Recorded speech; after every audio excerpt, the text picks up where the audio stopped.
Assalamualaikum warahmatullahi wabarakatuh. Nama saya Zainuriah binti Muhammad Rizwan.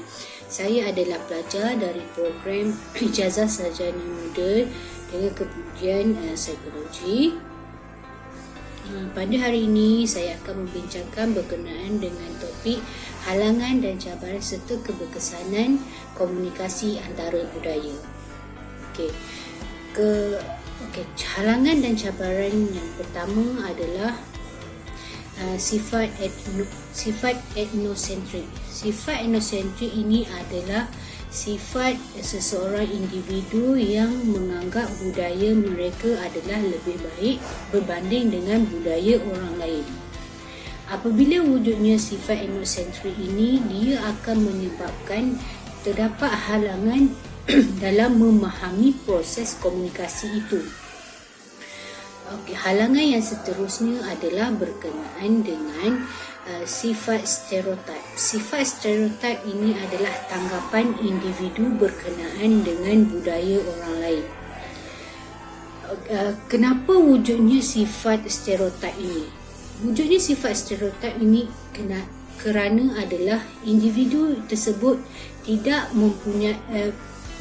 mempunyai akses yang meluas. Maksudnya dia macam individu tersebut dia hanya macam dapat maklumat tu dengan keadaan yang terhad.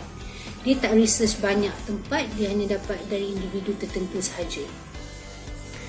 Sebagai contoh dekat Malaysia kita boleh tengok kaum Melayu biasanya distereotip sebagai kaum yang pemalas. Kaum Cina pula dianggap sebagai kaum yang tamak. Kaum India pula dianggap sebagai kaum yang sentiasa pemabuk. Walhal kita sedia maklum kita tidak tahu di mana kesahihan berita ini. Kita hanya dengar dari separuh individu sahaja. Yang ketiga adalah halangan yang seterusnya adalah berkenaan dengan ketidakpastian dan kerisauan.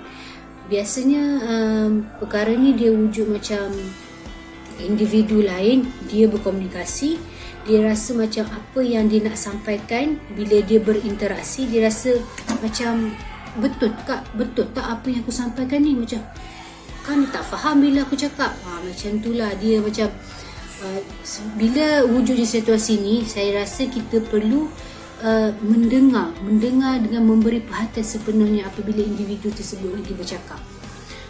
Keberkesanan, dari sudut keberkesanan, saya rasa dekat Malaysia ni kalau dari sudut keberkesanan kita boleh tengok dengan wujudnya institusi pendidikan.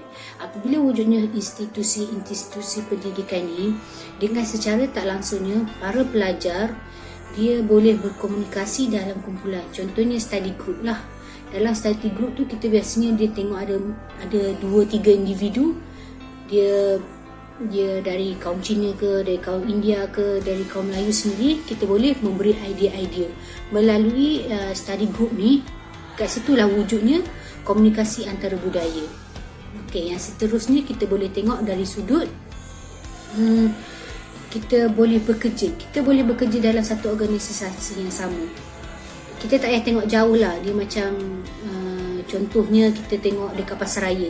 Dekat Pasaraya kita ada tengok bahagian, dia banyak bahagian kan. Ada contoh macam bahagian cashier, bahagian yang bagi servis perkhidmatan ke orang. Dekat setiap bahagian tu kalau kita tengok ada kaum Cina, kaum India, kaum Melayu. Secara tak langsung juga dekat sini wujudnya komunikasi antara budaya. Sebab kita sedia maklum, kalau kita nak bekerja ni mesti kita kena ada komunikasi. Untuk memberi komunikasi yang berkesan, kita mesti berinteraksi. Yang seterusnya adalah, yang ni memang saya rasa kita sedia maklum. Sebab dekat Malaysia sendiri kita memang masih harmoni, masih hidup dalam keadaan yang harmoni walaupun kita banyak budaya. Contohnya kita tak ada rusuhan lagi masa ni. Sekian, itu saja dari saya punya pandangan. Terima kasih.